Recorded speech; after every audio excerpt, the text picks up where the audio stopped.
I've never really been much of a reader, but I've always been a bit of a scroller, and so this year I decided that I'd try and replace some of my screen time with reading.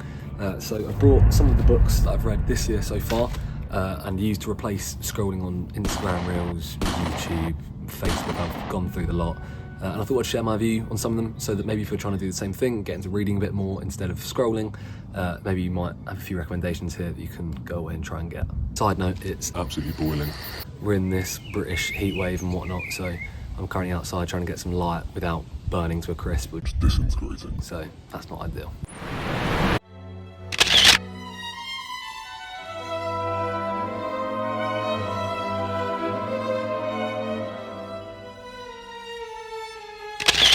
Right, it's funny enough, the first book that I read this year, I don't actually have with me because I borrowed it from a friend, and that was Tender is the Night.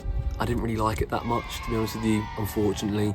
It was quite bizarre with time, for example. Like, it would feel as though we'd go from one moment to 4 weeks down the line very quickly without kind of much of a tone shift. It was a bit bizarre.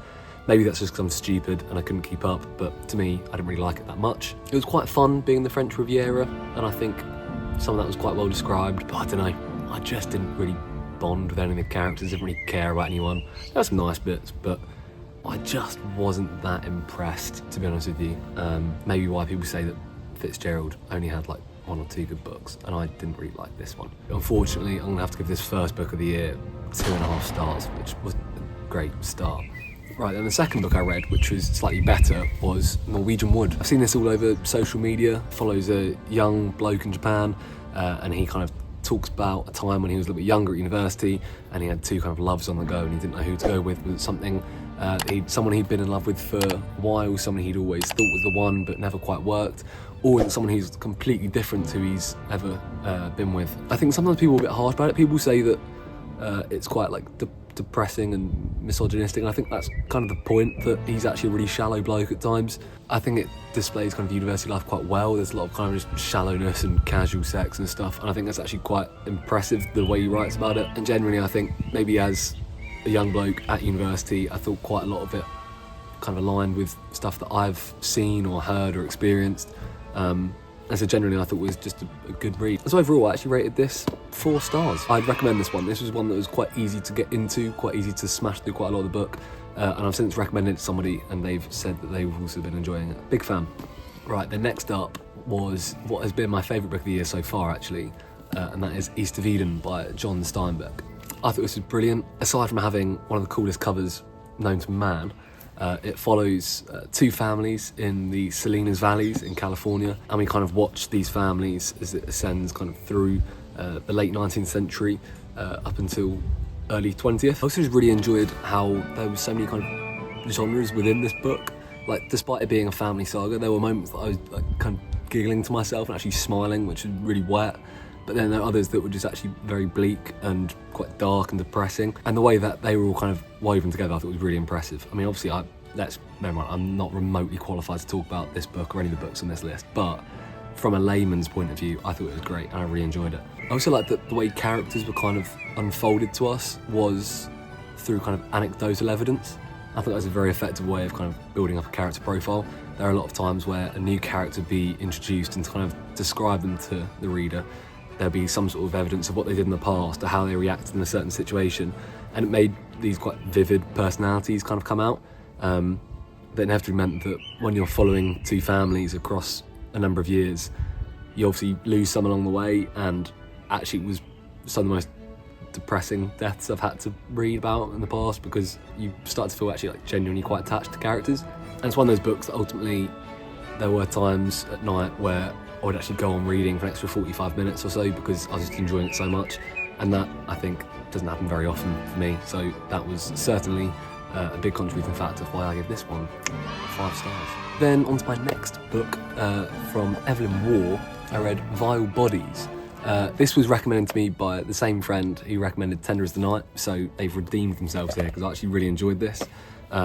I think it's probably a very Marmite-y book, to be honest with you, and probably my most controversial rating out of everything I've got here today. It looks at kind of the roaring 20s, and it looks at a bit of a generation divide between the old generation expecting that the new younger people would kind of come through and rebuild society after the First World War, while those who were in the younger generation were kind of in this socialite era, the roaring 20s, trying to kind of make the most of life after almost getting bombed to smithereens. It was very satirical and very exaggerated and very silly, which is why I can see why a lot of people probably hate it, to be honest with you. There's also these various motifs that kind of carry on throughout the book, like the bright young things, and characters have all these sorts of ridiculous names that no one seems to acknowledge.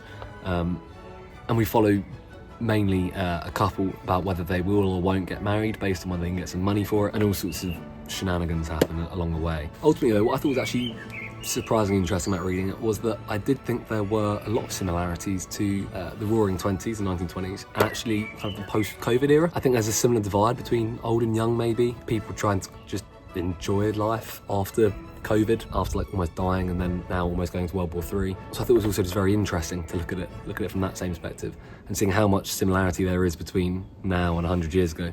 So from that point of view, I thought it was quite an interesting read. Admittedly, very controversial, but I am going to give it 5 stars, which you'll see I haven't given many of them. But thankfully my friend has redeemed himself with this recommendation. So I was a big fan of this. If you like sort of very sarcastic tones and satires and whatnot, then give it a read. Next up, I read Room with a View, which looks at a young lady who travels to Italy and finds someone who she kind of has this random spark with, and it threatens to kind of overthrow what is a very neat and ordered life at home. So half the book then is kind of set in Italy, in Florence, and the other half is set in Surrey. I quite liked it from looking at kind of British stereotypes, and there's all sorts of like social snobbery that goes on, and people are expected to act in a certain way, and if they don't kind of follow the script in various parts, then it's almost as though everyone's kind of shocked and horrid at how people start to act, which again I thought was very interesting, looking at a early 20th century book. Quite readable, another quite romantic book, maybe very different to some of the stuff I've read before. If you're also interested in trying to get into classics of sorts, then I recommend it as well, given that it's actually quite short. I mean, this is 220 pages, this copy, so you can kind of churn through it quite quickly, unlike some of the other books potentially on the list. Still a very pleasant read. Very nice to kind of see Edwardian England and the social expectations at the time, whilst also getting to see like what's quite a cute romance unfold as well. So big fan of this. Potentially slowed down in places, maybe wasn't as nice as some of the books I've read, wasn't as sharp writing. Again, this is coming from me, completely unqualified, talking about Forster, who as I understand is actually a very good writer, but not quite 5 stars for me, so I've probably given this 4 stars. Right, the next up, a bigger book which took me far too long to read and was quite depressing and quite dull actually, I thought, was Moby Dick, which is a bit of a shame because obviously it's quite famous, again an absolute classic. Also, point of note, they put a humpback whale on the back of, or on the front of the book, and it's a sperm whale that they're trying to chase. I'm sorry! So that's already ridiculous. I also just found that it was quite laborious reading through this. I mean, it's, what, 460, about 460 pages. And there were so many times when, instead of actually talking about the story or narrating what's happening or having some sort of action or plot going on, almost as an aside, we'd kind of learn about the art of processing the oil or narrating or classifying different types of whale, which I just thought was really boring and quite dull and didn't really add to the story in any way. I mean, maybe the point was to make it more immersive and sort of take you along the whole journey, make you feel like you're on the ship, but I thought there was just so much that it became unnecessary and just slowed everything down to the point where it became quite dull and I didn't really want to read much more. And then in the end, I just thought the climax was alright, it was quite cool, but it was not worth reading 450 pages to get to an ending that I just thought was alright. That being said, I mean, I'll stop, ruining it now. There were some actually very nice passages and stuff that I actually quite liked. Some quite pleasant descriptions, some very poetic stuff. But overall, I just thought it was very much kind of that, I held the view that I've always had when I've done like GCSE English or A-level English, that there felt like there's just so much stuff where Melville was just kind of trying to show off how well read he was. He would make some random simile that would reference some very obscure text that he'd read. And it just meant that if you were actually going to flick to every footnote, it would take you about a year to read it. And if you didn't go to the footnotes, like I didn't by the end, it was just quite boring and slow. So wasn't a massive fan, and unfortunately I'm gonna have to give this probably 2.5 stars. Okay, so the next read of mine is probably the most insufferable on the list, so trigger warning. I had this, I think I picked up at a charity shop at some point and thought I might as well pick it up because it was so cheap, and it's a collection of a few of Dostoevsky's short stories. So there was The Gambler, Bobok, I want to say, and A Nasty Story. Admit it, I'm very sorry, I know I've just added Dostoevsky on the list, which is just so muggy of me. It was alright. I didn't mind it. I thought, again, there was some like quite fun ideas explored, some nice passages here and there, but I did think that maybe some of it was slightly laborious. Despite being, again, quite a short book, it took quite a bit of time for me to get through this, but there were just some stuff that really slowed the book down in places and made it quite difficult to gain any sort of momentum. I do often quite like very bleak books that are just quite depressing to read and kind of seeing characters in pretty dire situations. And you got quite a lot of that in here, to be honest, just people messing up and just being quite self-loathing, which is normally right up my alley. But yeah, I just didn't vibe with it that much. I thought A Nasty Story was quite amusing. It felt like Dostoevsky's answer to David Brent, which was good, and I enjoyed reading that. Yeah, I've read some Dostoevsky in the past. Not to be that guy. But they were quite enjoyable because you got to have like very in-depth exploration of like ideas, but in a short story format. I don't think that worked as well, and as a result I didn't really enjoy it as much. So for me, I think this is probably a 3.5-ish, somewhere around that. Right, next up on the list is something I hadn't heard of, and that was The Sheltering Sky. Felt like it read in almost two halves. The first half was almost like a travel novel, and the second half was more of like a horror, I guess is how to describe it. It then meant though that the first half, which was like the touristy part and the travel-y part, was interesting. It was alright, I didn't mind it, but then it kind of became quite absurd and very dark and bleak very quickly, which is why then it's described as like a psychological horror, I think is how it's kind of categorised usually. I'm still somewhat undetermined what I think about this book. I mean, admittedly, Paul Bowles, as I understand, didn't have kind of the most liberal of views generally, and I think that kind of shone through in the book. But yeah, I'm not sure that really took anything away from the fact that the characters I don't think were meant to be that likeable. That's my current understanding of it. It was an interesting book looking at the two people's passage through Africa and kind of how it all went wrong quite quickly after trying to escape the war in Europe. Did it become a little bit too absurd by the end? Probably. Was it slightly difficult reading at times for just being quite uncomfortable stuff being said or done? Yes. Did I still enjoy it though? Somewhat. So I think this is probably a 3.5 star. The next book I haven't got on me. I gave it to a friend to give a go, and that is All Quiet on the Western Front, which has obviously recently been made into a Netflix film, which I thoroughly enjoyed. It probably wasn't the best cure for something like The Sheltering Sky, because again, it's just incredibly depressing, very dark, but it did live up to the hype. I thought it was written really well. I thought the characters were really well developed. I thought the situations they were put in were described so well, and I think it really kind of discussed the actual horrors of the war.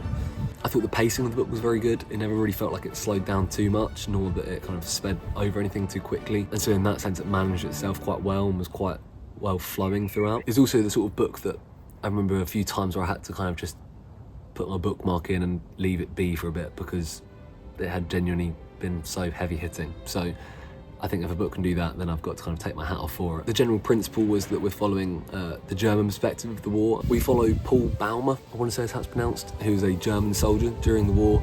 And we see his experiences unfolding from the German perspective, which was quite depressing. What I thought was interesting actually is that when I watched the film, my recollection of that is that we saw them going from being schoolboys to going into the war. And so you saw like a very big shift in their viewpoint of the war, as they saw like a very glorified version to then seeing the reality and the harshness of it when they actually went. Whereas in the book, you actually join them when they are fairly experienced soldiers who have maybe not been as naive as they were when they were in school. And I think that was just as good. I didn't mind that at all, because I think then when stuff genuinely rattled them, it was almost even more impressive because they'd been privy to some of it before, they'd seen some before, it wasn't their first time. Was it a comfortable read? No. Was it a good read? Yeah, I'd say so. So I was quite a big fan of it. So I actually gave this one 5 stars. Again, admittedly, another quite obnoxious one on the list, which I just wanted to get through because I wanted something slightly smaller and less heavy, but more philosophical. So I had this.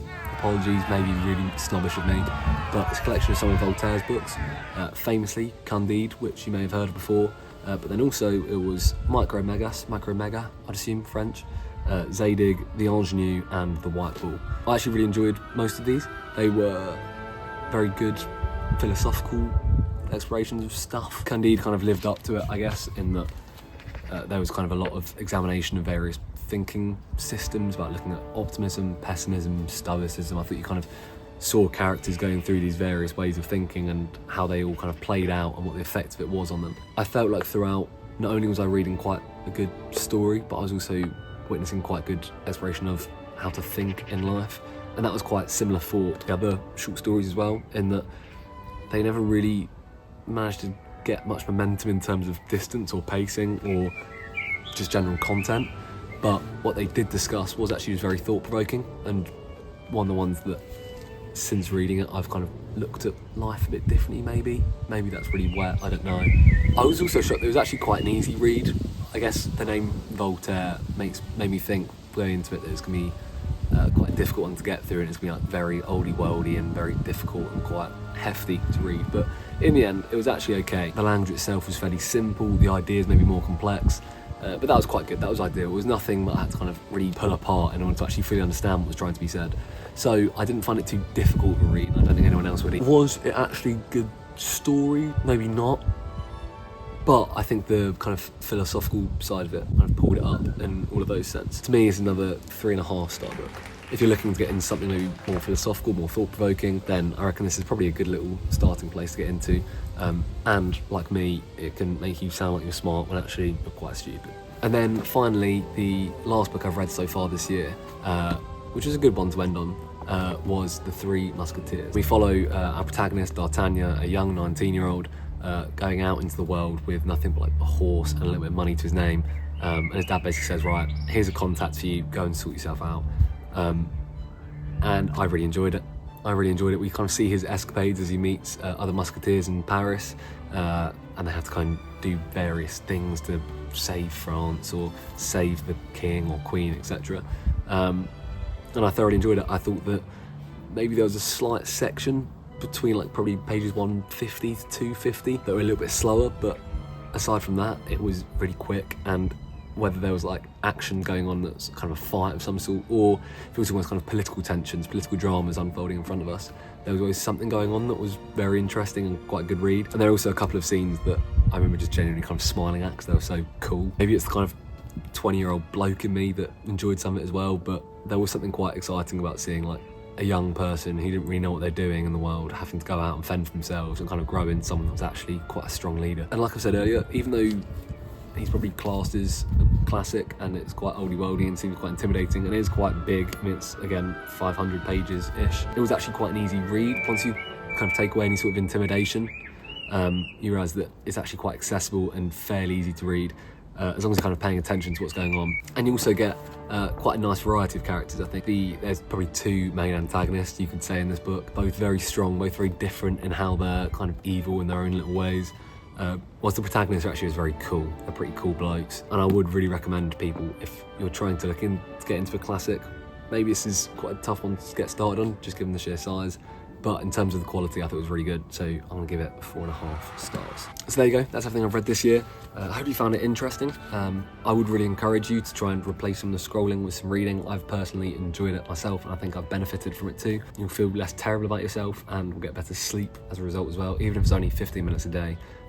It's certainly very rewarding, and you can actually feel like you've accomplished something. You have almost something to show for yourself, rather than 2 hours of Instagram at night and you've nothing to show but bags under your eyes, realistic. Otherwise, if you've got any suggestions that you think I would like to read based on what I've put here, please also put them down so I can try and buy them and give them a go, and I'll maybe put some more on the channel. Thank you for sticking around. I hope you've had a good time, and I'll see you in a bit.